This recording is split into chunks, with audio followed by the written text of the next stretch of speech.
उसके बाद है medium term scheduler. The medium term scheduler removes process temporarily from main memory and places them on secondary memory such as disk drive. अब medium term scheduler क्या करता है, ये process को मेन टेम्परेरीली मतलब वक्ती तौर पे मेन मेमोरी से सिलेक्ट करता है और इसको सेकेंडरी स्टोरेज के अंदर ले जाता है। It moves it back to main memory when required, और ये तब मतलब प्रोसेस वापस आता है जब ज़रूरत होती है। It is commonly known as swapping out and swapping इन।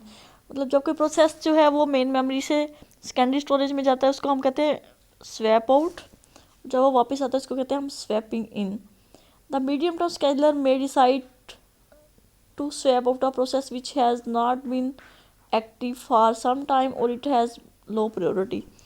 अब अगर मेन मेमोरी में से वो प्रोसेस जाएगा सेकेंडरी स्टोरेज के अंदर जिसमें प्रायोरिटी लो है या फिर वो काफ़ी टाइम से एक्टिव नहीं है,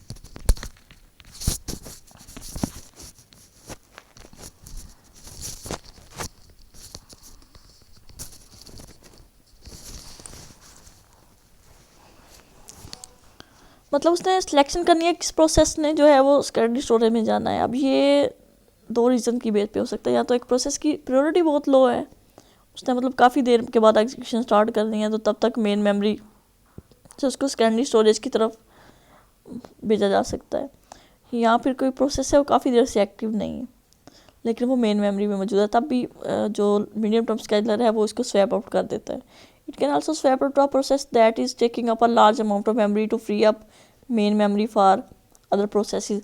अगर किसी प्रोसेस का साइज़ बहुत बड़ा है तब भी ये उसको जो है वो स्वैप आउट कर देता है ताकि मेन मेमोरी को फ्री किया जा सके। It swap in the process later when more memory is available or when the process is unblocked and is not waiting for a resource। अब ये उसको तब लेके आएगा जब मेन मेमोरी में स्पेस फ्री हो जाएगी या फिर जो है प्रोसेस अनब्लॉक होगा, मतलब वो वेटिंग कंडीशन में नहीं है किसी रिसोर्स के लिए। It improves the performance of the system by reducing the degree of multi programming. इससे जो सिस्टम है उसकी परफॉर्मेंस इंप्रूव होती है डिग्री ऑफ मल्टी प्रोग्रामिंग को रिड्यूस करते हुए। उसके बाद है जी एक प्रोसेस है वो रेडी क्यू में है, तो जो मीडियम टर्म स्केजुलर है क्या करेगा, उसको स्वैप आउट कर देगा सेकेंडरी स्टोरेज की तरफ, और जब उसको स्पेस फ्री होगी तो उसको दोबारा स्वैप इन करके मेन मेमोरी में लेके आएगा। उसके बाद है कंटेक्स्ट स्विच। ये टर्म मैंने काफ़ी दफ़ा यूज़ किया और ये बहुत इंपॉर्टेंट पॉइंट है। CPU switches from one process to another frequently in multi programming system। Multi programming system में एक जो CPU है फ्रीक्वेंटली एक प्रोसेस से दूसरे प्रोसेस पे स्विच करता है, मतलब एक को एग्जीक्यूट कर रहा है, इंटरप्ट जनरेट हुई है, उसने उसको छोड़ के नेक्स्ट प्रोसेस को एग्जीक्यूशन के लिए ले लेना है, उसकी एग्जीक्यूशन को शुरू कर देना है। The interrupt also cause the CPU to stop the execution of current process and move the another process और कर्नल रूटीन। अब क्या होता है, इंटरप्ट वजह बनती है CPU को स्टॉप करने की कि जो करंट प्रोसेस जिसको एग्जीक्यूट कर रहा है उसको एग्जीक्यूट करना स्टॉप करें और एक कर्नल रूटीन को एग्जीक्यूट करना शुरू करें, क्योंकि जैसे इंटरप्ट आती है सिस्टम यूज़र मोड से कर्नल मोड में स्विच कर जाता है। अब चाहे वो जो इंटरप्ट है वो टाइम क्वांटम एंड होने की वजह से आए या फिर जो है वो इनपुट या आउटपुट ऑपरेशन की वजह से। The information is used when the same process is executed again later. Sorry ये एक पॉइंट मैंने मिस किया है। In this situation the system must save the current context और state of the process being executed. अब system क्या करेगा, जो प्रोसेस एग्जीक्यूट हो रहा था जिसकी एग्जीक्यूशन के दौरान इंटरप्ट जनरेट हुई थी उसकी स्टेट को जितनी वो मतलब एग्जीक्यूशन कंप्लीट कर चुका था इसको सिस्टम सेव करेगा। This information is used when the same process is executed again letter. ये इन्फॉर्मेशन तब इस्तेमाल होगी जब वो प्रोसेस दोबारा जो है वो एग्जीक्यूट होगा। The information include the value of CPU register. अब इस इंफॉर्मेशन के अंदर क्या होती है, वैल्यू होती है CPU रजिस्टर्स की। ये हमने प्रोसेस कंट्रोल ब्लॉक में भी पढ़ा था।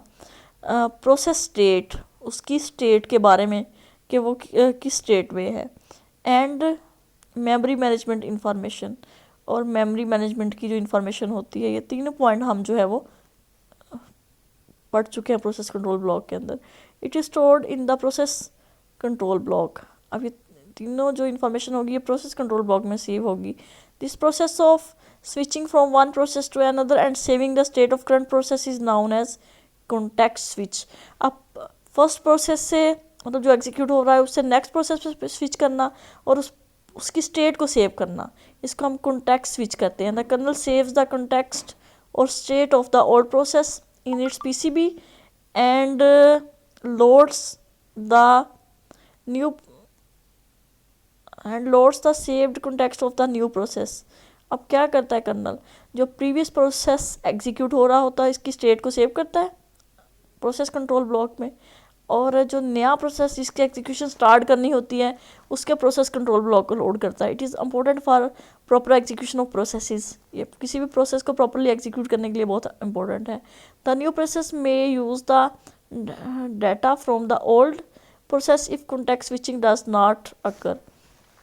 अगर मतलब उसकी स्टेट को सेव ना किया जाए तो फिर क्या हो कि दोनों जो प्रोसेसेस हैं वो मिक्स अप हो जाए, उनका डाटा मिक्स हो जाए। The CPU does not perform any useful work when ever a context switch is perform. जब वो CPU कॉन्टेक्स्ट स्विचिंग परफॉर्म करता है वो कोई और टास्क परफॉर्म नहीं कर सकता। The time required by a context switch depend on the hardware support for the switching such as multiple set of registers. अब ये इसमें कितना टाइम लगेगा ये डिपेंड करता है कि आपको मतलब प्रोसेस की स्टेट सेव करने के लिए कितने रजिस्टर्स अवेलेबल हैं। कॉन्टेक्स्ट स्विच क्या है एक्चुअली, किसी भी प्रीवियस प्रोसेस की एग्जीक्यूशन के दौरान जब कोई इंटरप्ट जनरेट होती है तो उस प्रोसेस की स्टेट को सेव करना, उसमें उसके रजिस्टर्स के कंटेंट्स होते हैं। इसके अलावा जो है वो उसके अंदर उसकी स्टेट होती है और मेमोरी मैनेजमेंट इंफॉर्मेशन होती है। ये तमाम इंफॉर्मेशन इसके प्रोसेस कंट्रोल ब्लॉक के अंदर सेव करना और नए प्रोसेस के एग्जीक्यूशन को स्टार्ट करवाना, और ये जो काम है वो कर्नल परफॉर्म करता है। तो जैसे ही इंटरप्ट जनरेट होती है सिस्टम कर्नल मोड में चला जाता है ताकि प्रीवियस प्रोसेस की स्टेट को सेव किया जा सके और नए प्रोसेस की एग्जीक्यूशन स्टार्ट की जा सके।